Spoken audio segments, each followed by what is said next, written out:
Hi, Dale Bruning here. We're going to continue with further discussion about technique, and this is lesson 9 that deals with technique. As we've talked on previous occasions, as the old saying goes, ideas are cheap, but it's only the person who has developed sufficient technique that would be able to express them. And certainly on this instrument, the guitar, or for that matter, most instruments, technique is a challenge. And so we're trying to meet that challenge with exercises that help. I'm going to return to something that was talked about on previous lessons that dealt with technique, and that's open strings. I think I was sometimes showing eighth notes and triplets and 16th notes, but this time just a simple exercise that helps is to just maybe practice as you do open strings, skipping strings. So I'll play the first string, third string, and then second, fourth, 3, 5, 4, 6. Let me do that again. So I'm going first to third, second to fourth, 3 to 5, 4 to 6. Another thing about this is that since I tend to use a lot of consecutive picking, I think it's an excellent place to practice the consecutive picking. I'm not playing all of those notes that I just played with downstrokes, but rather I'll play the first string with a downstroke, the third string with an upstroke, second string with a down, fourth with an up, third with a down, fifth with an up, and then fourth with a down, and sixth with an up. So the idea is that when you're heading in a first to sixth string direction, play that note with an upstroke. When you're going in a sixth to first string direction, play it with a downstroke. So if I do that again now, and then go the other way, then also you can sometimes maybe skip and play like from the first to the first string to the fourth, second to the fifth, third to the sixth. So I'll do that again. Again, this would be a downstroke, upstroke for the fourth, downstroke for the second, upstroke for the fifth, downstroke for the third, upstroke for the sixth.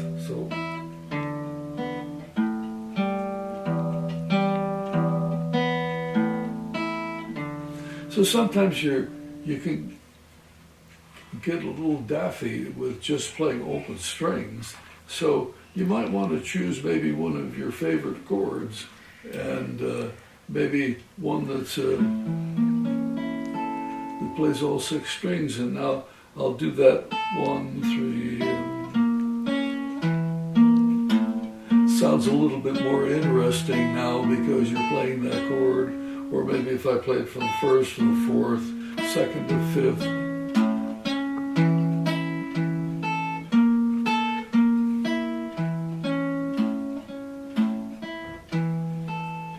But just some thoughts about just playing open strings, whether you play something with your left hand or not, just so that it gets, because when we're playing, the moment we engage our left hand, that captures our attention, that is the left hand. So we need to take the right hand for granted. So just being able to put the left hand on our lap and just play with nothing but open strings, although tedious as that might be sound-wise, it really helps to get ever more accurate with your right hand so that you can comfortably take it for granted. Now, the next exercise that I'd like to talk about is one that is often referred to by some as a stretch exercise for the left hand, and indeed it is, but I think of it more as a consecutive picking exercise. But before we talk about the picking, what I'm going to play are closed voicing chords on the first set of 4 strings, the second set of 4 strings, and the third set of 4 strings. So I'll start here and name the chords so you know what we're playing here. There's an F major 7th, an F dominant 7th, an F 7th with a flat 5, an F minor 7 flat 5. Then the next chord would be back to a major 7th. So that'd be E major 7th, E 7th, E7 flat 5, E minor 7 flat 5. So those are the chords that you would play if you were on the first set of 4 strings. So while you have that in mind, I'll show you what I think of as a consecutive picking exercise. So I'm going to play 4 downstrokes, 4 upstrokes to try to make that very even. But then as I get comfortable with it, especially when you switch from downstrokes to upstrokes, that's where you have to concentrate. But now that I've done that, now I'll play those chords.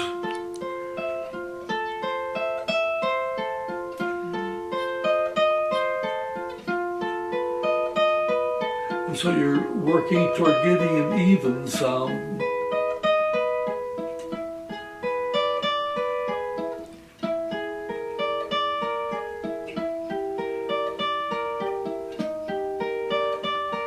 So you want the notes to ring out together for sure.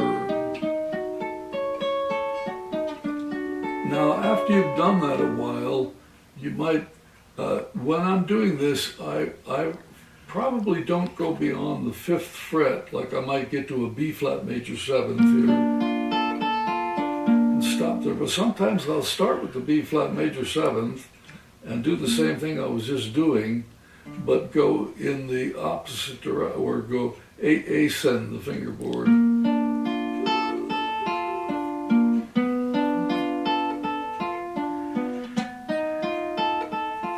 But again, I'm looking for evenness. So it is a left-hand exercise as well. But what I'm thinking about is how my right hand's responding with nothing but consecutive picking.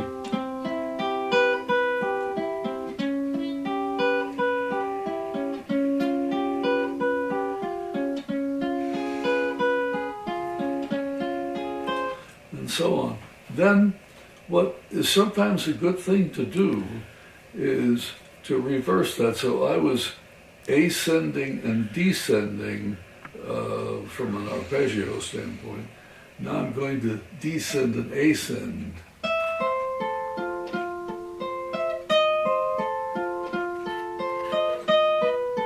But with the same ideas in mind.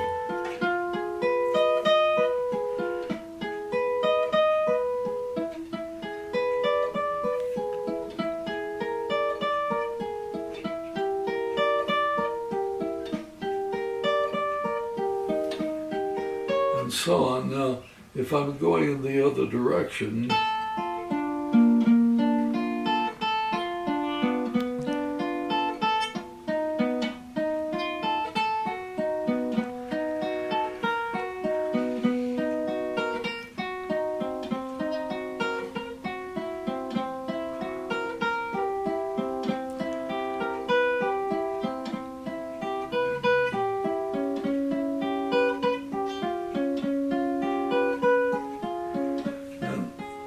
and so on.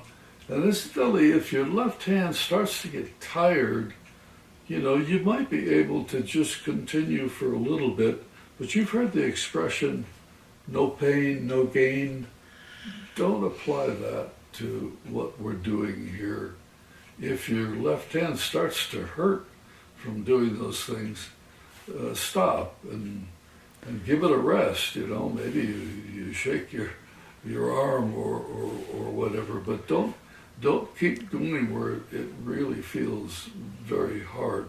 In fact, sometimes when we're playing a long gig, well, we need to have endurance, and so we need to be able to judge how long we can play with that left hand. And with the right hand, maybe the biggest thing with what we're doing is to try to stay as relaxed as possible.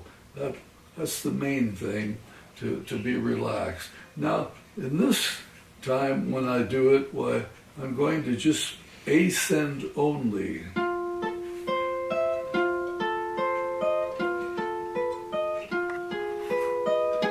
So I missed there, pardon me. So,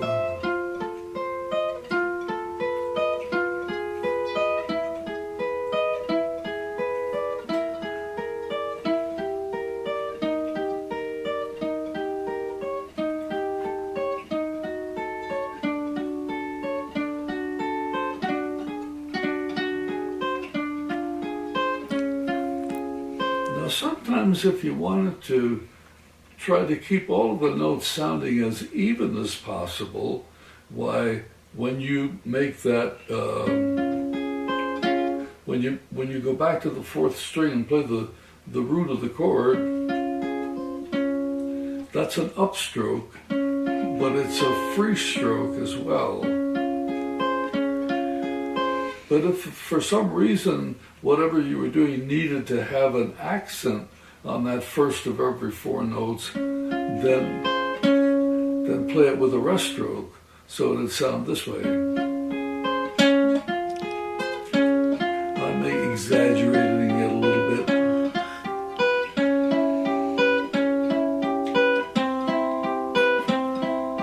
So we can practice that both ways. Now, that was all ascending, now just descending only.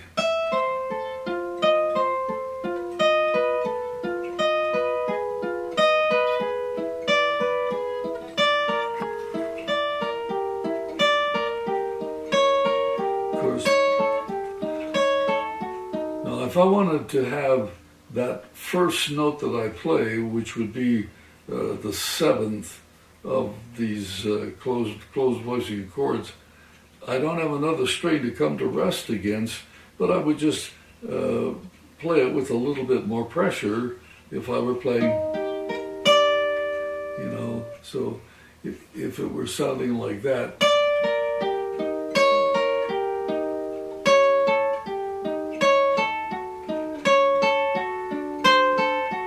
But in most cases, I like to work on just trying to keep everything as even as possible.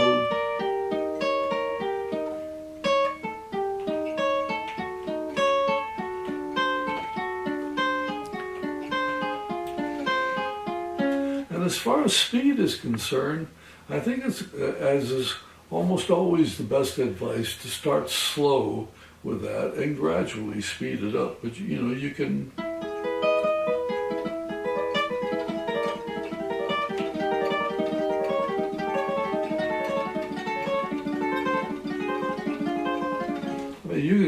You can take the tempo up for sure, and it almost has a harp-like sound. But now, with the same thoughts in mind, let's go to the inside four strings, the second set of four strings. And now I have C, E, G sharp, B, so that's a C major 7 plus 5. Then when I drop the seventh a half step, now I've got a C augmented seventh. Now when I move my second finger down, this is just a plain C7. Then when I move my third finger down, I have a C minor 7th. Then the next chord would again be a C major 7 plus 5.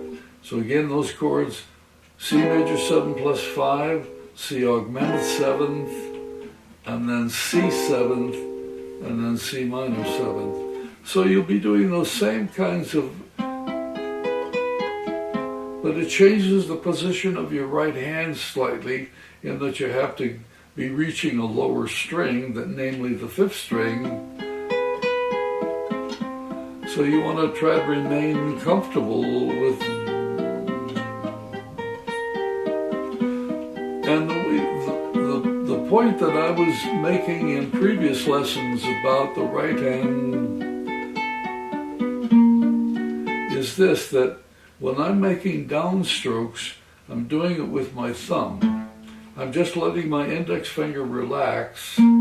well, I play the downstroke with the thumb. And then when I'm playing these upstrokes, I'm relaxing the thumb. That's why the knuckle pops up a little bit, because I'm pushing upward with the index finger. And that's sort of the basic movement of consecutive picking, because you're making all of the movements, all of the sounds, as it were, with just your thumb and index finger. So again, we could play on that inside 4. We might be able to play in different sounds from the previous one.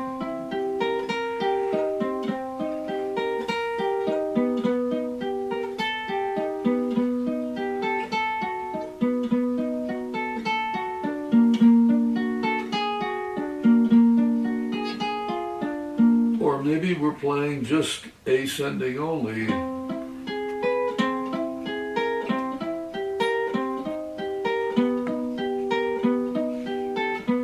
But then make sure that with all of these that you reverse.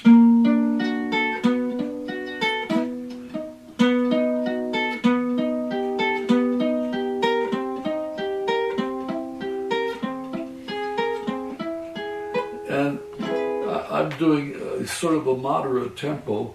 When you first start it, go very slow so that you kind of feel the whole thing, you know, and very gradually increase the tempo of this. But now I might do it one more time here where I'm just doing descending only.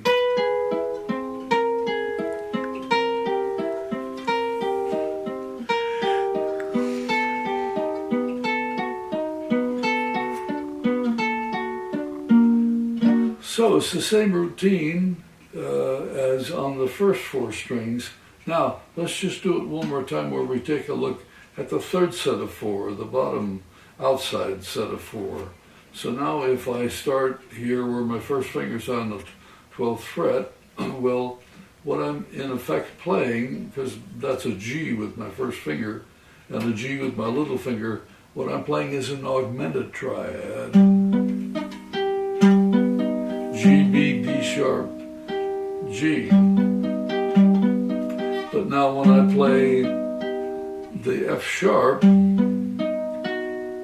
now once again I have a major 7th with a G major 7th with a +5. And now when I move my second finger, now I just have a plain G major 7th. And then if I move my third finger down, I have a G minor major 7th. Then the next chord again would be G flat augmented.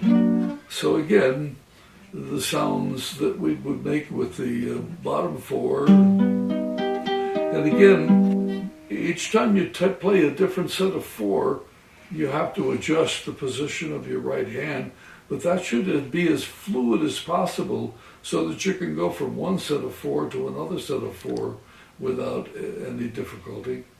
But anyway, this is the ascending thing.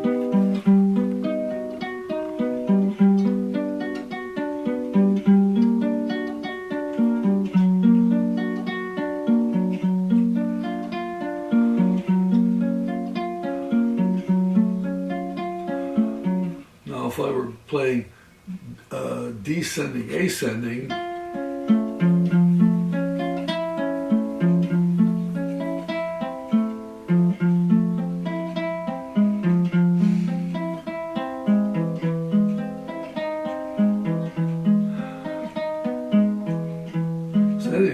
you get that idea. It's the same thing if you were ascending only,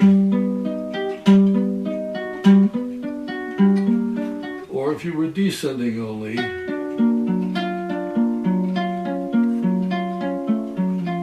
But again, to repeat, do it slowly so that you can analyze what's going on with your hand.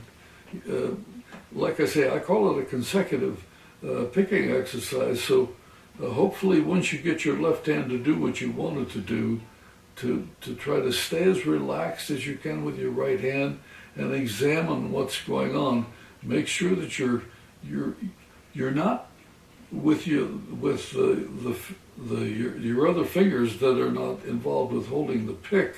Make sure that you don't extend them outward or pull them back to make a fist, either one, but just let them collapse naturally on the hand rest here.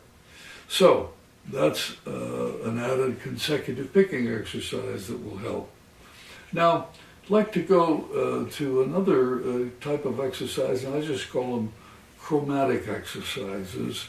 And I'm just going to go to the first 4 strings, and we could play what I'm about to play with nothing but strict alternate picking, and if I did that, I would do it from the wrist, like so.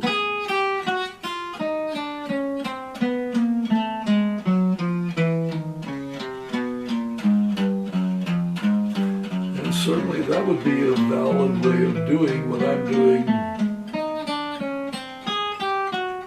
But with the concepts and the approach with consecutive picking, I would play down, up, down, up, up, down, up, down, up, down, up. So the first stroke as you change strings would be an upstroke because you're going in a first to string, 6th string direction, as I would be returning from the 6th string back toward the first string.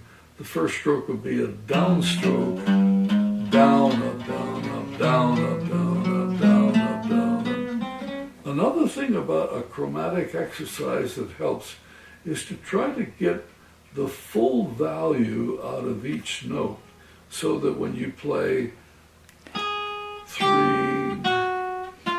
that even as I leave this F and put my finger here, on the E flat, and incidentally, we're calling it a chromatic exercise, but I'm not using any open strings, just playing, 4 notes in a row on each of the strings here. So when I do this, I want to make sure that with my left hand, each finger stays as long as possible so that one note rings into another, so that you don't get a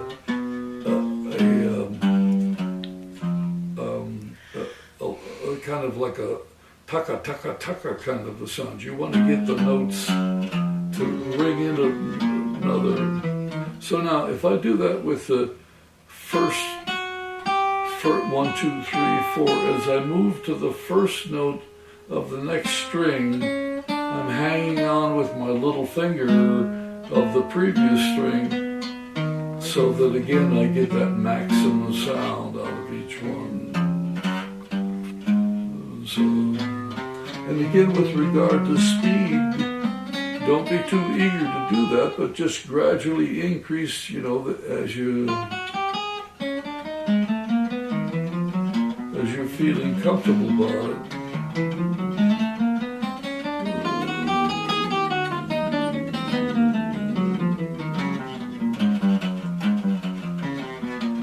But work your way slowly up with that.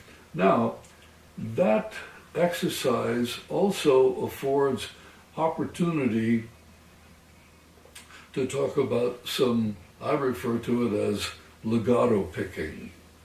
And so here, what I'm going to play is a slurring of the first note, like from the 4th finger to the 3rd finger, a pull-off, in other words, and then pick the next 2. So the first 2 of each string is a slur, a downward slur. So now that slur with the pick is an upstroke, but it's a rest stroke.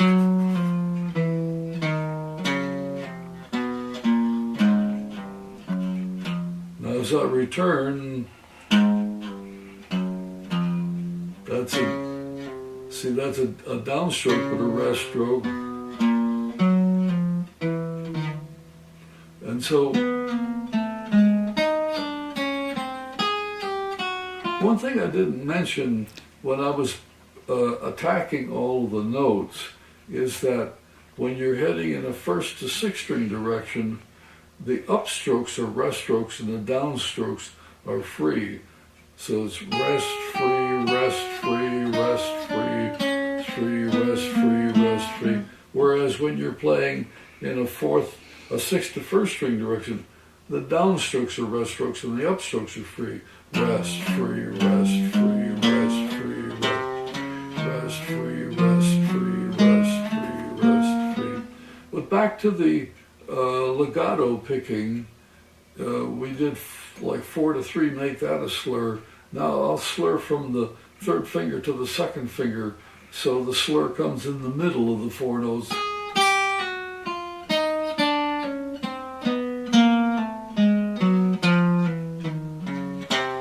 And so that downstroke is a rest stroke again. Now, if I were returning 1, 2, 3, 4, it'd be.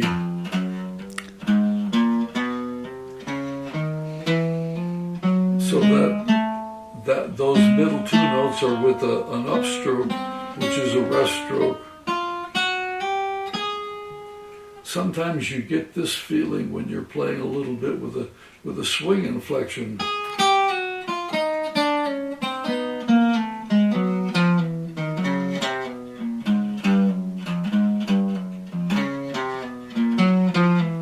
Because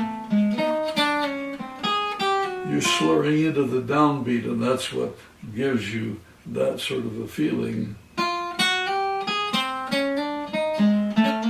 and so on. But now let's slur from the second to the first string, first finger rather. So here's.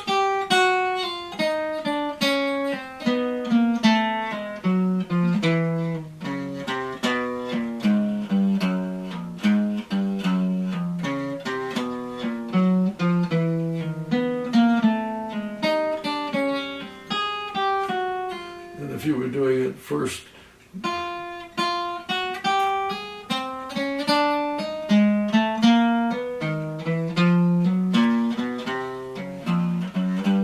so sometimes I was playing with a little, but so you can practice it with even eighth notes as well as swing eighth notes. Now, another thing to do is to just, if I were doing it, I'd slur every other note.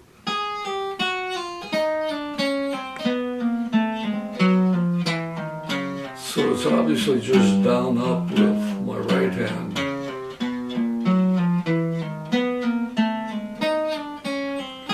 And then going the other direction.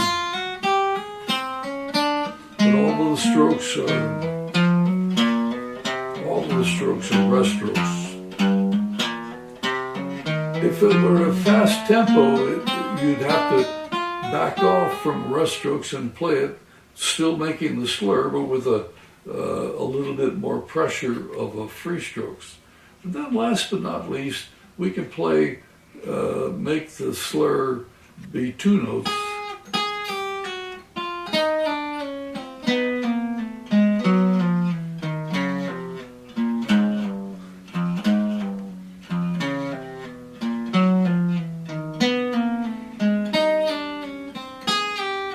Now the other way.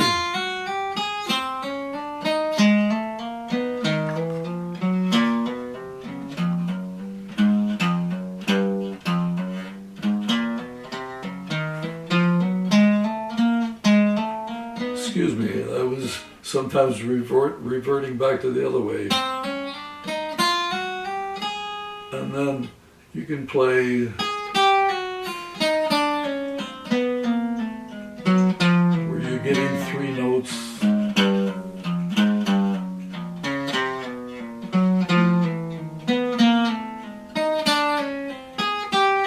Or this way.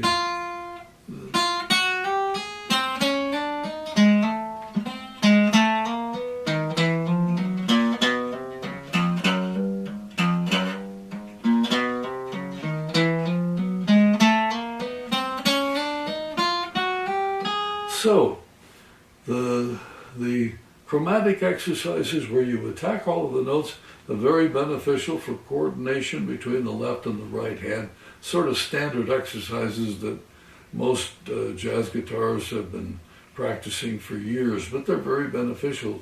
I like to use them as well and incorporate the legato picking exercises as well. So, add this to your collection of exercises, and again, practice slow at first and build up the tempo gradually. And sometimes, wherever the problem is, try to concentrate on the correcting, wherever corrections need to be made in either the left or the right hand. But anyway, success to you. See you next time.